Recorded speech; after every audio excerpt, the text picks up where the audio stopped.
So John Fetterman, after emerging from a depressive episode and being on medicine, he seems to have been leaning in to loving Israel and pissing off his Democratic base. Well, here he goes on The View, and he's going to talk about George Santos, who was just expelled, by the way, and he makes an interesting comparison. Let's watch. You might have heard that Congress just expelled George Santos. Yeah, Santos. Yeah, and you've also been calling to get rid of Menendez, I know. But first, before we talk about that, what's your reaction to the expulsion?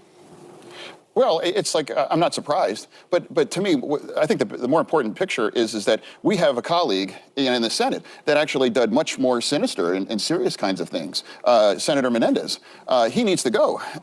And if you are going to expel Santos, how can you allow to somebody like Menendez to remain in the Senate? And, Santos's kind of lies were almost, funny. And he landed on the moon and that kind of stuff.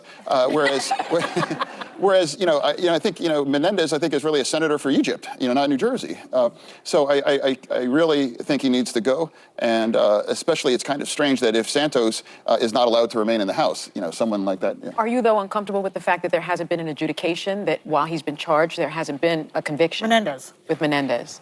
I am. And it's like he has the right for his day in court and all that, but he doesn't have the right to have those kind of votes and things that's not a right. And I think we need to make that kind of decision to send him out. Yeah, I mean, look, that's the only reasonable counter argument you can make in defense of people like Santos or Menendez. Like, hey, they haven't been convicted yet, so just wait until they're convicted. Having said that, if it walks like a duck and talks like a duck and the evidence is as high as the Himalayan mountains, it's already enough for me. If you already had an investigation and you found all the evidence in the world, and it's just a formality, and eventually they will be found guilty and they will be behind bars or with a conviction, right? So I wouldn't quibble too much about when exactly you can kick him out, but I will say, and I think this is sort of an important counterpoint, yeah, Bob Menendez is comically corrupt. George Santos is comically corrupt and a con artist and a fraudster, and the list of his crimes and lies are literally endless. But they're also both quintessentially American in a way.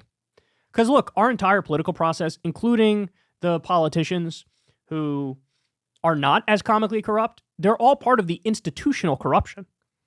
And so it's very funny to me how the institutional corruption seems to get a total pass, and nobody cares about it, and nobody's offended by it. But it's almost like when you cross the line and you're too comically corrupt, the institutionally corrupt Congress people want to have somebody to point to say, well, at least we're not like that. That's the actual criminal, right? It's like how fraud was a business model on Wall Street, but they could all point to somebody like Bernie Madoff and say, no, he's the real problem. We're not the problem. We don't get caught, and we don't do things that are as comical, but he's the real problem. And it's like, no, you're both a problem, just to different degrees, right? And I like the thing that Nina Turner said about Fetterman here. Senator Fetterman is right, talking about Menendez. But him calling Senator Menendez a senator for Egypt rings hollow after he waved an Israeli flag at a U.S. military veteran calling for a ceasefire at the U.S. Capitol while he takes AIPAC money, whose leadership openly met with Israeli leadership. Okay. Look, that's a fair point. In fact, Ryan Grimm, in his new book on the Squad, gives away a very interesting nugget about Fetterman. How Fetterman, when he was running for Senate, was terrified of AIPAC getting involved or DMFI getting involved, the Israel lobby getting involved, and first of all, funding Conor Lamb, his more centrist opponent, but then also in the general funding like Dr. Oz. And so he basically drafted a very pro-Israel position, sent it off to AIPAC. AIPAC looked at it, said, okay, this is pretty good, but we're going to make these changes to make it even more far-right and pro-Israel. Sent him back the memo, said, this is what we want your position on Israel to be. And he goes, got it. Will it keep you off my ass? You won't fund Conor Lamb? You won't fund Dr. Oz? Will you support me and give me funding? Okay, you got yourself a deal. Well, what do you call that, if not a massively corrupt deal? Look, granted, I think in the case of Menendez, it is in order of magnitude worse. It is. I mean, it's just, personally profiting from Egypt and getting luxury vehicles and giving them top secret information. So yes, it is worse, and it is criminal.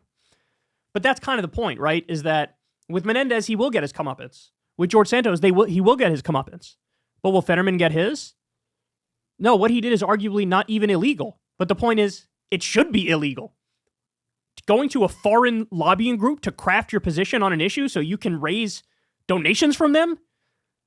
That's unacceptable. If he did that with Iran, it'd be the biggest scandal in the country, right? But it's Israel, so it's just another day that ends in Y.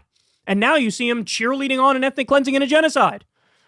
So I have no problem with Santos being expelled. I have no problem with Menendez getting expelled, although he hasn't been. But we got to clean up this money in politics issue, because we just have legalized bribery and corruption all over the place in Washington, D.C., and it makes these politicians take policy positions and cast votes that are against the will of their constituents and for the lobbying groups that are paying them. And that is unsustainable and deeply, deeply corrupt. All right, guys, that's the show. I love y'all as always. You know the drill. Everybody do me a big favor. Please click that sub button. I appreciate it deeply if you do. Click that bell icon so you get a notification every single time a video drops. You can listen to the full show as an audio podcast over on Spotify if you'd like. And that's all I got for you, man. Everybody have a great rest of your day, and I will talk to you tomorrow. Hey, y'all, do me a favor and like and subscribe. It helps out big time in the algorithm. Click the bell as well for notifications when videos drop, and watch that video on screen right now. You know you want to.